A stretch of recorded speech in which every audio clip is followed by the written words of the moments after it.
অভয়াকাণ্ডের গোটা ঘটনায় সুপরিকল্পিত ষড়যন্ত্র, তদন্ত ঠিক পথে এগোক, সবাই ধরা পড়ুক। কেউ যদি নির্মল ঘোষকে এ কাজ করার নির্দেশ দিয়ে থাকে তাকেও গ্রেফতার করা হোক। ঘণ্টাখানেক সঙ্গে সমান অনুষ্ঠানে মন্তব্য বিজেপির প্রতিনিধি বিমল শঙ্কর নন্দর। আমার কথা এখানে স্পষ্ট কতগুলো। এক, সেদিন যা যা ঘটেছিল তার মধ্যে একটা বিষয় তো মৃত্যুর পরে, মৃত্যুর আগের তদন্তটা সিবিআই করছে বা পুলিশ করছে, সেটা অন্য বিষয়। মৃত্যুর পরে এই ডেড বডি নিয়ে গিয়ে পুড়িয়ে দেওয়া অবধি যে গোটা ঘটনা, সেটা বেশ প্ল্যান্ড ঘটনা। একটু আগে পুলিশ অফিসার বললেন, আইনজীবী বললেন, আমিও একই কথা একমত যে গোটাটা যদি বিচার করি তাহলে এটা শুধু নির্মল ঘোষের এমন কোনো কোমরের জোর নেই, ওই রকম একটা লোকের, একটা পড়াশুনো না জানা অশিক্ষিত লোকের সে এই কাজ করে দেবে, আমার সেটা মনে হয় না। গোটাটাই কিন্তু প্ল্যান। ও কিন্তু কেবলমাত্র যন্ত্রী অন্য জায়গায় বসে আছে। আমার একটা প্রশ্ন, তৎকালীন মুখ্যমন্ত্রী মমতা ব্যানার্জি নিজেই বলেছেন, আমি রাত 2টো অবধি মনিটরিং করছিলাম। তোমার কাছে যদি তার কোনো দিয়ে থাকে তোমাকে দেখাও একবার।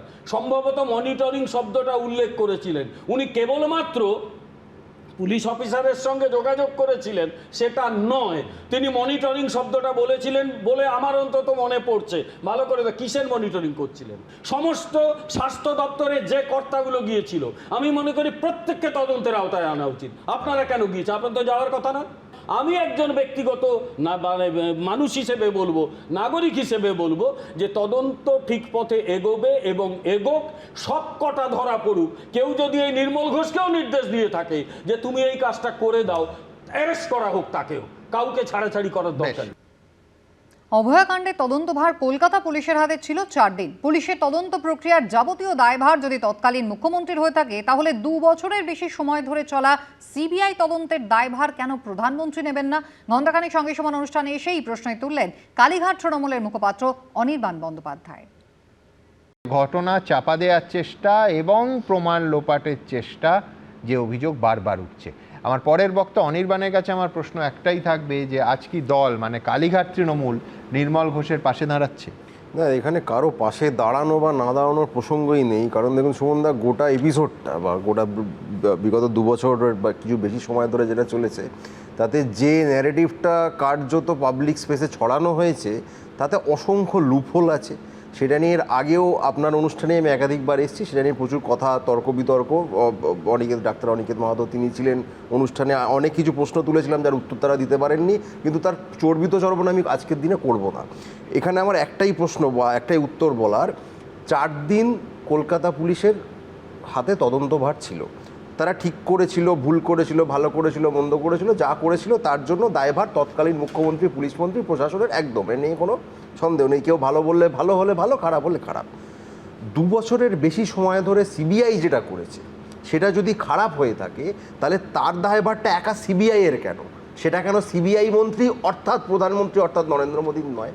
যদি 4 দিন কলকাতা পুলিশ যা যা করেছে সেটা রাষ্ট্রীয় ষড়যন্ত্রের অংশ হয়ে থাকে, তাহলে 2 বছরের বেশি সময় ধরে সিবিআই যেটা করেছে সেটা কেন ভারত রাষ্ট্রীয় ষড়যন্ত্রের অংশ নয়? এই প্রশ্নটা কেন তোলা হবে? গত রবিবারে অভয়ার স্মরণ সভায় গিয়ে নতুন করে তদন্ত শুরুর নির্দেশ দেন মুখ্যমন্ত্রী শুভেন্দু অধিকারী। তারপরই গত সোমবার এফআইআর রুজু করে খড়দা থানা। নির্মল ঘোষের বিরুদ্ধে তাড়াহুড়ো করে দেহ পুড়িয়ে দেওয়া সহ একাধিক অভিযোগ তোলে অভয়ার পরিবার। তথ্য প্রমাণ লোপাট, অপরাধমূলক ষড়যন্ত্র, বেআইনিভাবে বাধা দান, জোর করে প্রবেশ, নথিতে কারসাজি সহ একাধিক ধারায় মামলা রুজু হয়। এফআইআর দায়েরের 3 দিনের মাথায় ওড়িশা থেকে গ্রেফতার করা হলো নির্মল ঘোষকে।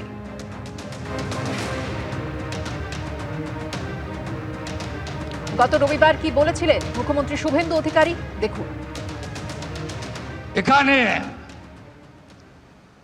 নির্মল ঘোষ, সোমনাথ দে, সঞ্জীব মুখার্জি,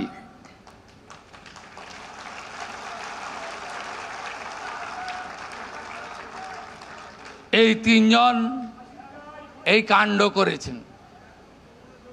আমি সিপি আছে, CP Barakpur here, please start new case and take appropriate action.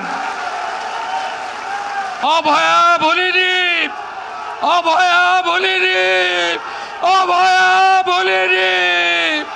আমার লিমিটেশনের মধ্যে আমি কমিটেড, আমি কমিটেড, আমি কমিটেড।